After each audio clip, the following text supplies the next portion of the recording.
Mr. Babicki has been employed by the Public Utility Commissions of Texas since February 1st, 2022. Dave is a Geographic Information Systems Specialist 3 for the Mapping section of the Infrastructure Division.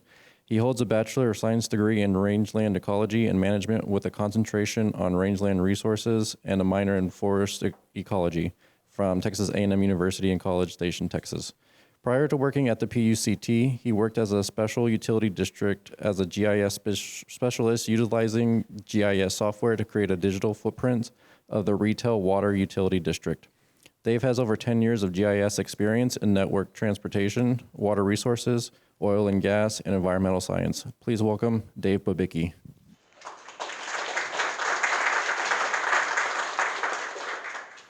Welcome to the Public Utility Commission of Texas Water Certificate of Convenience and Necessity Mapping presentation. My name is Dave Babicki. I'm a GIS specialist in the Infrastructure Division's Mapping section. So the Mapping section, we have the following GIS specialists on our team who include Gary Horton, Kamal Patel, Hank Jernay, and our Mapping section manager, Tracy Montez, who are both joining us today in the audience. So this morning we're going to discuss, what is a CCN, the importance of a CCN, and the mapping requirements and the resources to meet those mapping requirements. We are stewards of the PUCT's water and sewer digital mapping data. We are responsible for ensuring that retail water and sewer CCN boundaries are maintained and available to the public. The mapping section evaluates information filed in CCN applications, and we provide mapping guidance to applicants to ensure that the mapping requirements are met. What is a CCN? A CCN grants a CCN holder the exclusive right to provide retail water or sewer service to an identified geographic area. So why is a CCN important? It indicates where a utility may provide retail water or sewer service, and a CCN holder is authorized to provide continuous and adequate retail water and sewer service within the CCN boundary that is granted by the PUCT. So who is required to have a CCN? Investor-owned utilities and water supply corporations are required to have a CCN, whereas districts and cities are not authorized to have a CCN, but sometimes often do. So there are three types of water and sewer CCNs, including a bounded service area or polygons, facilities plus a buffered distance, which are lines, and facilities only, which are also lines. The three types of CCNs are shown in the Water and Sewer CCN Viewer, also referred to as the CCN Viewer, on the PUCT's website, which I will also demonstrate shortly. A utility may use the CCN Viewer to verify their CCN boundary. If a utility determines that their CCN boundary does not include where they are actually serving, then we recommend that the utility file an CCN amendment application to change their CCN boundary. The boundary of a CCN does not change automatically when a city or district annexes new area. So the boundary of a requested area identifies the geographic area of a CCN that the applicant is seeking to change. When creating a boundary of a requested area, the boundary must follow verifiable man-made landmarks such as parcels and roads and natural landmarks, including rivers and streams. The standard CCN mapping requirements are found in Title 16 of the Texas Administrative Code, Chapter 24.257. Applicants seeking to obtain or amend a CCN must submit a CCN application that includes a general location map, a detailed map, and digital mapping data, also known as a shapefile, to meet the CCN mapping requirements. The purpose of maps filed in a CCN application is to support the intent of the application, to provide an accurate location of the requested area, and to help notice the public. When the maps used for notice purposes provide the public with a visual representation of how a water and sewer utility is seeking to change its CCN boundary. This is a general location map or small scale map example that meets the CCN amendment application. The general location map must show the location of the requested area zoomed out and shown in reference to the nearest verifiable man-made and natural landmarks, such as city limit boundaries, indicated as the city of Sanger in this example, and the county line boundary indicated as Denton and Coke County in this example. This is a detailed map example or small scale map that meets the mapping requirements for a CCN amendment application.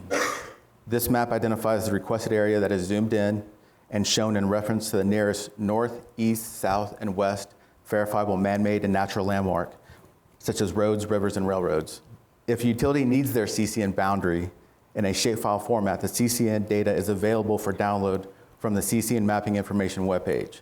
The statewide water and sewer CCN data can be used with Geographic Information System or GIS software, and it's the same CCN data displayed in the CCN viewer. CCN Mapping Information webpage is something that the mapping section spent a great deal of time putting together to help applicants meet the mapping requirements and to have available resources in that process. So as you see, the webpage is available through our public site, puc.texas.gov. And as you can see, there are some really good resources on here that include a video, that include GIS map templates here to help create the maps. We also have a CCN viewer to help utilities and customers see where their service may be coming from and which utility is providing that service. We also have frequently asked questions to address the mapping requirements, guidance, map examples, and other information that we hope to be very useful for applicants. So before I go into the details of this, I also want to point out that we have a survey for that video for viewers who can provide their email address if they'd like to receive additional information on a topic covered, or if they'd like to receive more information on a topic not covered. So we do encourage all utilities and applicants to utilize these resources when filing a CCN amendment application to help meet the mapping requirements, to streamline the process, to reduce errors, and make the application process more efficient and effective. So looking at the GIS templates, the GIS map templates are an innovative tool that helps utilities and mapping professionals create maps using the latest version of GIS software.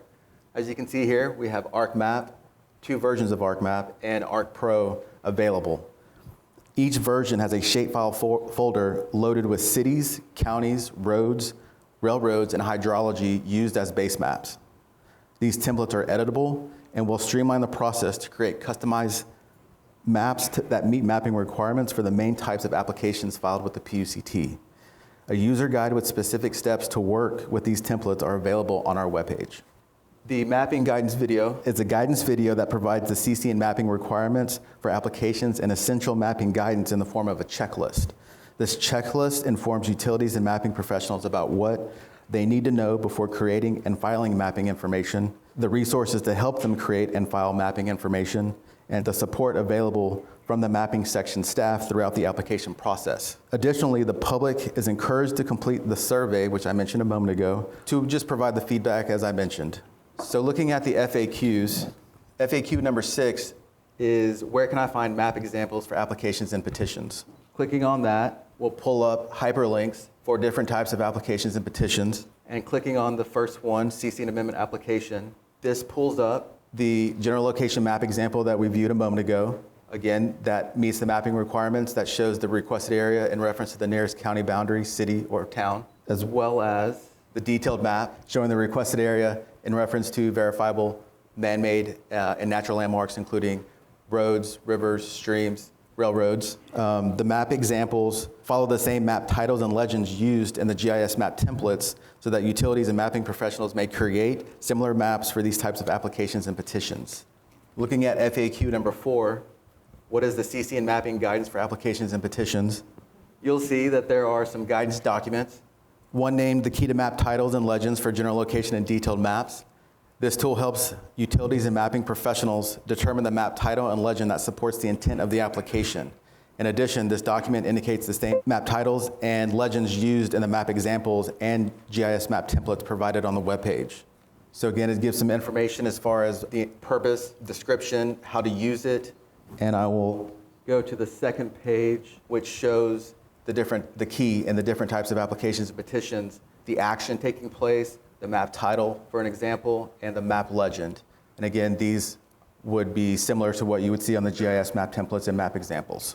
Staff also created multiple requested water and or sewer area notice guidance document to help with complex mapping scenarios and to supplement the map notice information for Part G in the application to obtain or amend a CCN, and Part H in the sale, transfer, or merger STM application. Staff is also in the process of updating the mapping guidance for streamlined expedited release document to incorporate current electronic filing processes. The mapping professionals, we encourage them to work directly with the mapping section staff throughout the application process to ensure that mapping requirements are met. Staff only provides general guidance before an application is formally filed through the PUCT interchange. So specific guidance based on a complete review of the application, maps, and shapefiles may differ from the general guidance provided before an application is formally filed. So collaboration between the utility, the mapping professionals, and the mapping section staff during the application process helps an applicant effectively and efficiently meet the CCN mapping requirements. And as I mentioned a moment ago, the CCN viewer, the PUCT's Water and CCN viewer, also known as the CCN viewer, can be found on the CCN mapping webpage. So down here on the right, you can just click on the viewer. It will open it up, a brief notification. You can click anywhere on the screen and pulls up the statewide viewer, which has the water and sewer CCN, including the bounded service areas, facilities plus 200 feet CCN, as well as facilities lines only. So the CCN viewer is updated with improved functionality that I'll demonstrate here in a moment. And its intended user includes retail water utilities, their customers, potential customers, and the general public. The purpose of the viewer is for viewing purposes only. It is to provide the CCN boundary for a utility and to help determine who the retail utility service provider is at a particular property. A utility or customer can use the CCN viewer to create a basic map of their CCN, and the CCN viewer is updated with the latest CCN data quarterly, which is also available for download, as I mentioned, on the CCN mapping information webpage. So there are 4 main layers found here that include water CCN facility lines and water CCN service areas, shown in purple, sewer CCN facility lines and sewer CCN service areas, shown in orange. The water and sewer facility lines are represented as lines, and the water and sewer CCN service areas are represented as bounded areas or polygons. It's best to view the water data separate from the sewer data, and you can do that by toggling on and off in the layer. Additionally, you can search by a CCN number. You can locate a CCN provider by their CCN number by entering the 5-digit number for the water or sewer CCN. A water number starts with 1 and a sewer CCN starts with 2. You can search by address to show the water or sewer service provider by address. This can be helpful as a water and sewer utilities often verify whether or not a new customer is located within their boundary of their CCN, and they can do this by entering the customer's address. Additionally, the public may search to locate a water and sewer service provider when they're searching for a potential new residential address. So anyone have a CCN number they'd like me to demonstrate? 10952. As you can see, it populates and gives you the option of that CCN. If there were multiple CCNs, it would say 1 of 10, 1 of 12, and it would show you those lists, 2 of 10, 3 of 10. So by clicking on that, so here's the pop-up showing the CCN, the utility name, CCN number, and the type. I can also, again, search by address. I'll just throw in a nice little address here in Round Rock. So I think normally with a strong internet connection, it's going to zoom to that location. It's going to show you the CCN that's at that address, so that, again, the public or even the utility provider will know who's providing service there. CCN number, address, county. I'm certain that it may not pull it up, unfortunately, but in the search address, it does show you what options there are. So address, CCN number, county, or even legislative district. And again, in the layer, you'll see that those are available to toggle on and off as well. So I apologize that the functionality of this is a little slow on the internet side, but again, we do have a viewer available for the public and the utilities.